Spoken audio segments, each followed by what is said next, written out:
Welcome to Make Peace with Food. I'm your host, Emily LaVoie, a certified eating psychology coach. I own a virtual private practice, and I work with clients all over the world, one-on-one and in group programs, to help heal their relationship with food and improve body image. Here at Make Peace with Food, we believe food is not your enemy, that eating should be fun and bring you joy and pleasure, not stress and guilt. To keep this a safe space, I will try my best to avoid mentioning numbers like calories and weight, as well as other potentially triggering content, but you know yourself best, so please avoid any episode topics that may not feel helpful to where you're at in your healing journey. This podcast is for educational and entertainment purposes. It's not a replacement for medical or mental health advice, diagnosis, or treatment, nor does it provide a client or patient relationship. Consult your own provider on any changes you're thinking about making.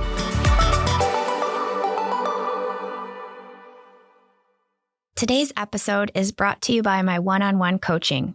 If you're curious about becoming a client and want to learn more about what it looks and feels like to receive support in healing your relationship with food and improving your body image, go to my website, emily-lavoie.com, to schedule a free 30-minute Zoom consultation.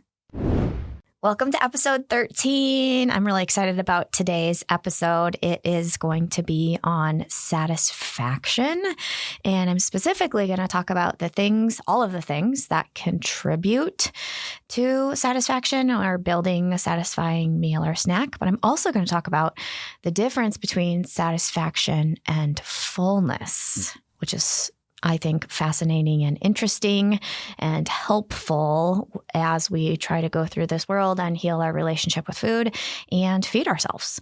But before I dive into that, a quick update. So real time, at time of recording, it is the very end of August. Actually, this coming weekend will be Labor Day weekend.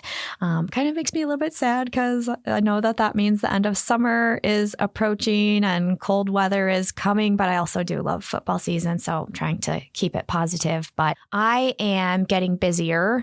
This always happens around this time of year when school starts again. I tend to pick up and get busier, have a heavier workload because I spend a lot of time in schools talking to teachers and students, mostly presenting. And I talk to them about relationship with food and body image and self-worth and self-esteem. So that is exciting. But I have already, over the last week, I gave 2 presentations. One was to the teachers of an entire school district.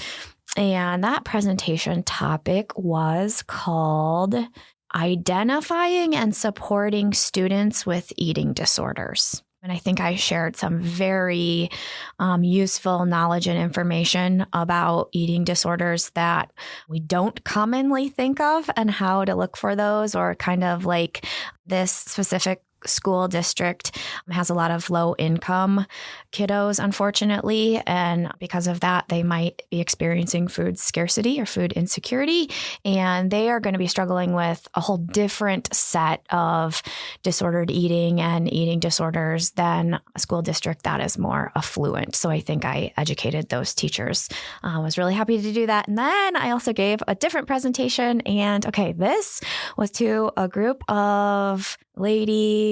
So it was kind of like they used to all be in Weight Watchers, but they didn't like the direction Weight Watchers is currently going with Ozempic and weight loss drugs. And all these women were in there, like, I would say the median age was like mid 70s. So a few in their 60s, but also a few in their 80s. And I talked to them, not about weight loss, because I was never talked to somebody about weight loss.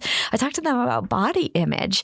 And the title of the presentation was Body Image, a brain problem, not a body problem, something along those lines. And I really liked talking to these women. A lot of them, this happens a lot when I give presentations, people want to kind of congregate afterwards and talk to me individually and ask about how to schedule a consultation or thank me for what I presented on, ask a couple questions. Awesome. I don't mind at all. A lot of people felt like it was great content, stuff that they had never heard before. But the part that broke my heart is, I guess I want to say I feel grateful because I would say, okay, for me, I struggled with, poor relationship with food, extremely poor body image for probably the better part of 2 decades of my life, which kind of looking back, I'm like, dang, I kind of wasted like 2 decades of my life. But then talking to these women who are like in their 70s, I'm like, wow, these women have, like, I hate to say wasted, that's maybe not the right word, but struggled with this stuff for the better part of 7 to 8 decades, at least 6 decades. And, I know that some people waste their entire life on this and never heal their body image and never heal their relationship with food. And that's just like, they eventually pass away still struggling with these things, and they never find freedom and they never find peace or body acceptance. And that's just really sad and heartbreaking to me. So I guess it's cool that I can be like, yeah, I wasted 2 decades of my life, but at least it wasn't more than that. At least I got help and overcame and healed at a younger age than these women are at, still struggling with these things. So that's, I don't know, fascinating, I guess, for me to see and witness and to be able to share with you guys. Okay, on with the episode. Satisfaction. Finally, on to the episode. We're diving in. Satisfaction. So I'm trying to think of where I should start with this conversation. Let me share a couple of thoughts about satisfaction as we dive in. So satisfaction is different than fullness. A person can be physically full, but definitely not satisfied. And I guarantee you, the listener, have felt this at some point in your life where you're pretty aware that you are physically full and no longer experiencing physical hunger. You could even be experiencing like uncomfortable fullness or painful fullness, but still feel like you're being drawn to food and wanting to eat, or you are physically full and you are still eating. So this is part of the reason why I tell all of my clients that every single time that we eat, whether it is a meal or whether it is a snack, our goal with every meal or snack should be satisfaction. So a lot of times, like in session with a client, if I hear the client saying satisfaction, or I say satisfaction constantly in session with clients. So like a lot of times I'll even say satisfaction. Oh, like there's that word again, satisfaction, satisfying. But my awesome podcast editor and producer just told me that when he hears satisfaction, he thinks of the Rolling Stones song, I can't get no. Anyway, I'll stop singing. So yeah, I think of satisfaction. And I guess whether you're thinking about food satisfaction or satisfaction in life, it is like something that we're always striving for. So I guess this episode is going to be cool because I am going to teach you how to achieve satisfaction so that when you eat and you're satisfied, when you're, as long as you remain physically full, which typically if we eat a satisfying and balanced meal, that satisfaction will last for, depending on what we eat, depending on how we slept the night before, depending on our stress levels, depending on our activity levels. So there's a lot of things that impact this. But if we ate a pretty satisfying meal, translation, the meal brought us pleasure. And if it was pretty balanced, we should get 4 or 5-ish hours out of it. And then our digestive system does exactly what it's supposed to do. It digests the food. It extracts the nutrients and vitamins and minerals. And then when our stomach and digestive system is empty again, we start experiencing hunger again. And then it's time to put together another satisfying meal or snack. Back to the difference between fullness and satisfaction. Say, for example, you are eating something that you think you should, quote unquote, should be eating. So maybe you're following a diet, or you're following food rules. So you're eating something that you should be eating, but it's not exactly what you want to eat. There's actually, I believe it's called volume eating, which is like some stupid diet where like they, like, oh my gosh, please don't do this. tell you can eat like a lot, like stuff yourself full of, like, I'm going to use an example, like a bowl of raw vegetables. So you're eating this enormous bowl of raw vegetables to the point that you are maybe like physically full, uncomfortably, painfully, but full.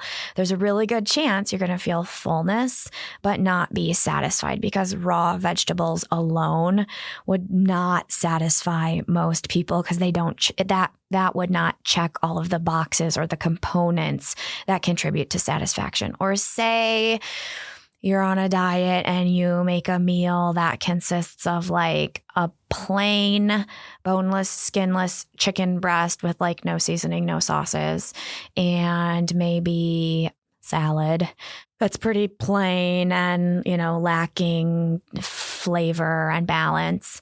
And then maybe like some sauteed spinach or something as another side. So it's a meal that you feel like you should be eating according to the diet rules you're following, but it's not really like interesting. It's not what you're craving. It's not bringing you much pleasure, especially if this is a meal that's kind of on repeat that you keep turning back to because the diet keeps repeating this as like a quote unquote good meal that you quote unquote should be eating. Okay, so you might experience physical fullness once you've eaten enough to fill your digestive system. But when the meal is gone or your digestive system is full and you're feeling physical fullness, you might still be drawn to food and wanting to eat something else. Or you might still be actually eating other things. Like you might find yourself in the cabinet or in the pantry eating. You might be experiencing physical fullness, but still find yourself like opening the refrigerator multiple times or opening the cabinet and pantry doors, still searching out and being drawn to the things that are going to contribute or lead you to satisfaction, if that makes sense. So I'm going to read you a quote that I love from a gal named Rachel Hartley. She is a registered dietitian and intuitive eating counselor. So she does work similar to the work that I do, but I love this quote.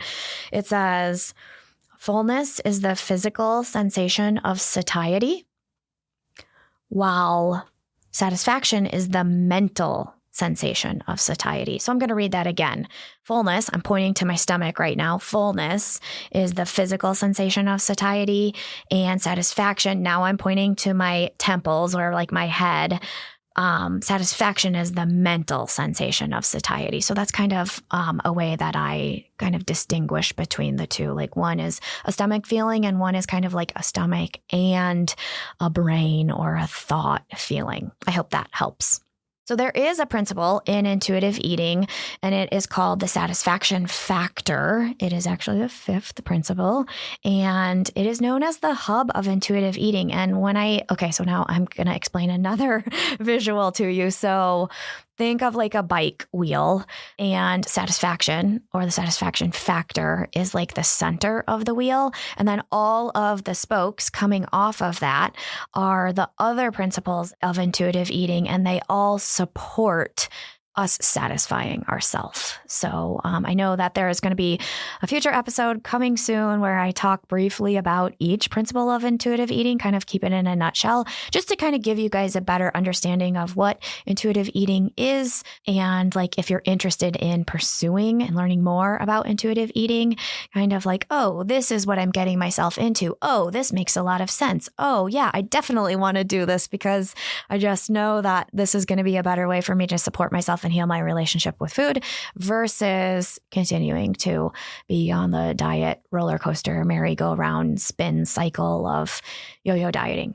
All right, so satisfaction and fullness, they're different, they're related, but we like to think of satisfaction as being a better indicator for when it's time to stop eating versus fullness. And a lot of times, because of diet culture, I say that so much, because of diet culture, because I have to say it in every episode or the episode would not be complete. Because of diet culture, we've kind of been led to believe that fullness is the indicator of when we should stop eating, but that kind of overlooks this pleasure principle of, okay, when we're on a diet, we're eating foods that we're told to eat. And a lot of times those foods are not very pleasurable. So we're never reaching satisfaction. But when we are becoming an intuitive eater, we're taking that pleasure into account. So we're kind of thinking about what foods do we enjoy? And this can change and vary greatly from day to day. It also changes greatly from season to season. So what I mean by that, I'm going to kind of use myself as a reference. The foods that bring me pleasure in the winter or the colder months are hugely different than the foods that I find pleasurable and enjoyable in the summer months or the warmer months. So a lot of times when it's hot, I would crave a food that is going to digest easily and kind of cool my body down, versus in the winter, we crave more substantial foods that are really hearty and take longer for the body to digest and process. And those foods typically would warm the body up. So I also want to say that if you are a person who has a long history of dieting, it might be really hard for you to figure out what foods are going to be satisfying and what foods bring pleasure. And that is because you're so used to following food rules and you're so used to eating what you're quote unquote supposed to be eating that you kind of lost touch with the foods that do bring pleasure. And so I want to emphasize that this takes practice. It's not something that it's not something that everybody can just jump into and snap their fingers and it's easy to put into practice. We don't have to get every meal right, because luckily, it's not your last meal. You're not hopefully on your deathbed, and you have hundreds of thousands of more meals to eat in your life, and you can continue practicing, striving for satisfaction, and take note of oh, this was really filling, but it wasn't so satisfying. Oh, this didn't really check all of the boxes. And I know I haven't gone over the boxes yet, but that's what I'm getting to soon, of building something that would satisfy. It was maybe lacking pleasure. Maybe it was lacking the texture or flavor that you wanted to achieve. All right. So I'm going to transition into 2 steps to follow that will help you build a satisfying meal or snack. Okay. So number 1 is to ask yourself this question: what foods do I enjoy the taste of? For a food to be satisfying, it has to taste good. This is one reason diets fail, because a lot of times diet foods are not satisfying, meaning they do not taste good. They taste more like cardboard. They are lacking pleasure. So yeah, it can be really helpful to just kind of ask yourself when it's time to eat and you're trying to decide what to eat, what is going to taste good to me right now? What am I craving? What sounds good? What would be pleasurable?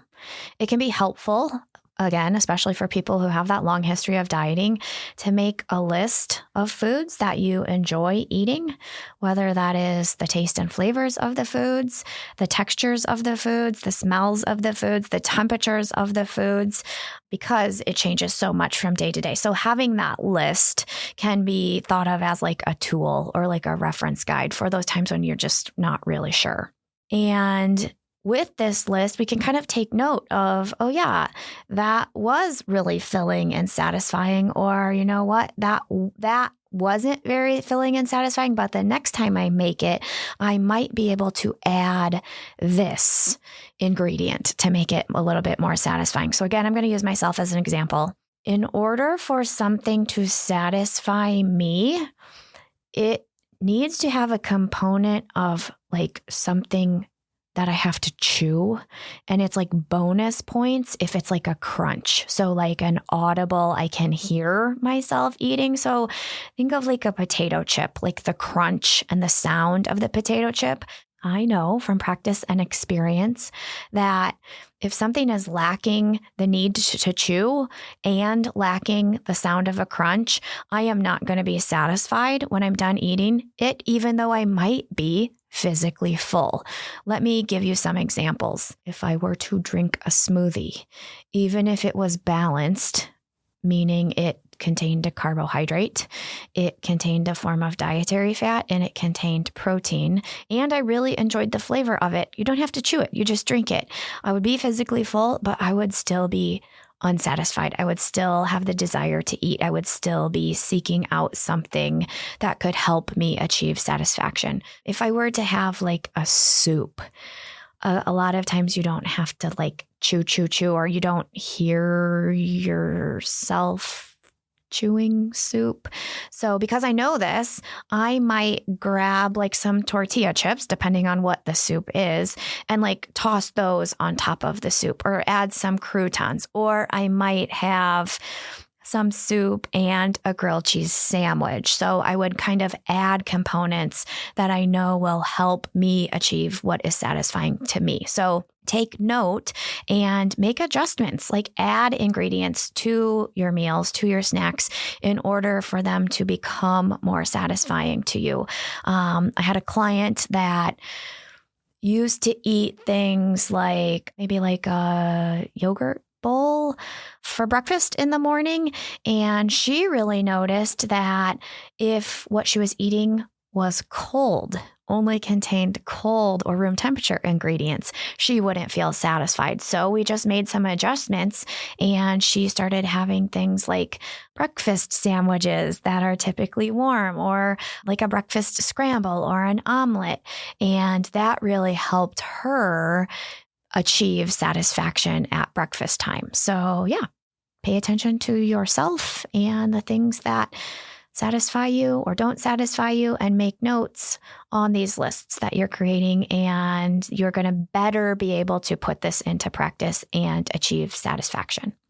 Okay, so eating something that you enjoy was the number one. The number two is try. Highlight the word try, like put it in capital letters, underline. It's important. Try to include a carbohydrate, a protein, and a fat.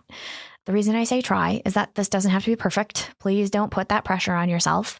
But you might notice that when a meal contains all three of the macronutrients, you are going to notice yourself being more satisfied. And there's a couple of reasons for this, so let me explain. These three macronutrients, carbohydrates, protein, and fat, signal fullness by releasing a hunger-suppressing hormone that is known as leptin. And when we have leptin in our bloodstream and it makes its way to our brain is kind of signaled like, oh, I've had enough. Oh, I'm satisfied. Oh, I can stop eating now. And we know that as humans, that leptin is released when we tend to like check all of those boxes of the macronutrients and achieve that balance. So let me give some examples of this. Say I am at Olive Garden, and say that I am craving spaghetti noodle with marinara sauce and some garlic bread. So that would be, and I'm not labeling this as a bad meal by any means. If that's what I'm craving, that is probably what I should get. I'm going to keep building on this scenario though. That's a very carb heavy meal. So the pasta would be a source of carb. The marinara sauce would be a source of carb. The breadstick would be a source of carb. So that meal would have kind of lacked a source of protein and kind of lacked like a source of dietary fat. So it might be very like, oh, I got a lot of pleasure from it, but because it's lacking the components to make it balanced, it's lacking the other two macronutrients, protein and dietary fat, you might notice that that meal, it's something I call staying power. It would be lacking staying power. So you might feel really satisfied, but like short term, you would maybe notice yourself starting to feel hungry again in an hour or two versus the 4 or 5 hours we get when we have like a more balanced meal. So in the scenario that maybe I'm like, yeah, you know what? This is what I want. I want the spaghetti with marinara sauce and the breadstick, but I know I can eat again in, an hour or 2 or 3 when I start getting hungry. This is what I want. This is what I'm going to get because like I'm going to be able to eat again when hunger strikes. If I'm like, I really want the spaghetti with marinara sauce and the breadstick, but like I know I'm not going to be able to eat for like 5, 6, 7 hours because of my work schedule and meetings, and I have to go to my kids' game, and then we're going to eat after that, then I would maybe say like, okay, because I know that that's going to have short staying power, even though I'm not really craving a meatball, I would maybe add a meatball to that because that would give it more staying power. Or I would maybe ask for Alfredo sauce to dip the breadstick in because that would offer a source of dietary fat while the meatball is offering a source of dietary protein. And then I would get more staying power out of that meal and essentially be satisfied and full for a longer period of time. But like I said, we don't have to be perfect. So you are allowed to eat things that aren't perfectly macronutrient balanced. We just know we're probably going to be hungry sooner, or we might be less satisfied. Okay, so back to the people who have maybe been following a diet and have a long history of dieting. And maybe they've weight cycled, maybe that, I would call this a chronic dieter. If you are really struggling to figure out what it is that you want to eat, what will help you achieve satisfaction and bring pleasure, I'm going to kind of list off some questions that you can ask yourself. And it might be helpful if you actually get a piece of paper or, jot this down in your phone somewhere, because it might be something that you want to reference in the future. So a question that you can ask yourself is, what do I feel like eating? Sometimes you might be like, I still don't know. That's not a helpful question. So if you're coming to the conclusion of like, what do I feel like eating? I don't know. Here's some more questions. What food aroma might appeal to me? So again, speaking from my own experience, I am always drawn to like the smell of garlic and onions cooking. So a lot of times I know like, if something has garlic, sauteed garlic, cooked garlic, I know that I'm going to find that appealing. Have you ever walked into a house where like toast had just been toasted? I always feel like, there's something so appealing about putting a slice of toast with my breakfast food. Like if I'm doing some scrambled eggs, that piece of toast to me would really contribute to satisfaction and the aroma of that toast. I know for myself. Okay, another question that you can ask yourself, we'll say that this is question 3. How will the food look to my eyes?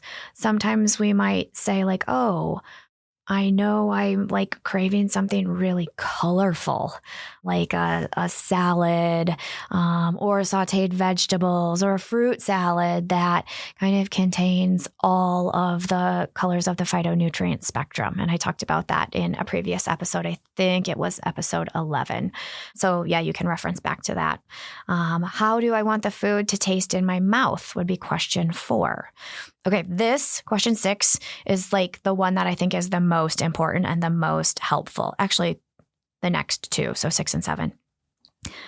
Do I want something sweet, salty, savory, sour, or even slightly bitter? So kind of the flavor profiles of the food. And it's really common to kind of want a meal or the components of a meal to kind of check a couple of those different boxes. So maybe I want my protein or like the entree to be savory. So maybe nice seasoned piece of chicken or steak or fish, but maybe I want the side dish to be something salty. Okay. And maybe I want the other side to be something sour or something. So a lot of times when there's diversity or variety in the different components of a meal, that can help lead to satisfaction as well. Okay. The next question, this one's important too. Do I want to eat something crunchy, smooth, creamy, soft, lumpy? Think cottage cheese, I guess, or even fluid. So think a smoothie. So sometimes deciding on the texture of the food that you want to eat can help contribute to satisfaction because texture brings a lot of pleasure, like I was talking about earlier. And then another question that can be really helpful, like I don't know what I want to eat. What temperature is the food I'm craving? Do I want something that is warm? Do I want something that is cold? Do I want something that's room temperature? And then another important question is, how do I want my stomach to feel when I'm finished eating? And this one takes a little bit more practice. We'll talk more about this in the future because this is an important component of intuitive eating. A lot of people think that intuitive eating is just eating whatever you want, whenever you want, and kind of just like no holds bar. And my rebuttal to that is like, no, because we really take into account and how do I want to feel when I'm done, or how do I want this food to feel? Because if we're eating to a point that makes us feel uncomfortable, with time, that is something that we can avoid doing, or there's maybe certain foods that just don't sit right with you. And once you learn that, you might choose like, yeah, I'm really craving this, but every time I eat this, I end up feeling like, ugh, just not good. It just doesn't digest. And then you might decide like, yeah, even though it tastes good, that might be a food I want to avoid out of like self-care because it doesn't feel good to me. Last question that you can ask yourself when you're trying to decide what is going to satisfy is, do I want to eat something that is going to be light, airy, heavy, filling, or kind of somewhere in between those, or different components? Like maybe I'm craving something light, but then maybe in that same meal, I do want something that is more like heavy and filling. So yeah, I hope that you found this helpful. We will talk about satisfaction in future episodes. This is by no means the last time you're going to hear me use this word, satisfaction. But that is our goal. And when I think about satisfaction, I know you guys can't see me, but I'm going to explain the hand gesture that I'm doing right now. I am pretending to throw darts at a dartboard. So satisfaction is the bullseye. And that's what we're aiming for with every eating experience. And you might not hit that every time, and that's okay. Like I said, it is not your last meal. You can aim for it again in your next meals and snacks, but there's a lot of different things that contribute. And I have a couple things I want to break down to you guys and give you more info and education on in future episodes that will continue to help you throw those darts at the bullseye so that you can hit the bullseye and achieve satisfaction. So I'm still loading you up with tools to help you get there in the future. That's the show. Thanks so much for listening. If you enjoyed it, I'd be so grateful if you take a minute to follow or subscribe to the podcast and leave a rating and review on Apple, Spotify, or whatever podcast platform you're listening on. It helps others to find the podcast and continue spreading this important information to more people who need to hear it. This podcast is made possible by paid supporters at patreon.com/makepeacewithfood. They're truly what keep this show going so that I can pay my assistant, editor, producer, and allow me to keep sharing all of this content and doing this important and needed work with you all. Go to patreon.com/makepeacewithfood to sign up for as little as $3 per month. Make Peace with Food is hosted by me, Emily LaVoie. It's produced and edited by Jake Lamore at Pathfinder. Thank you so much for your support.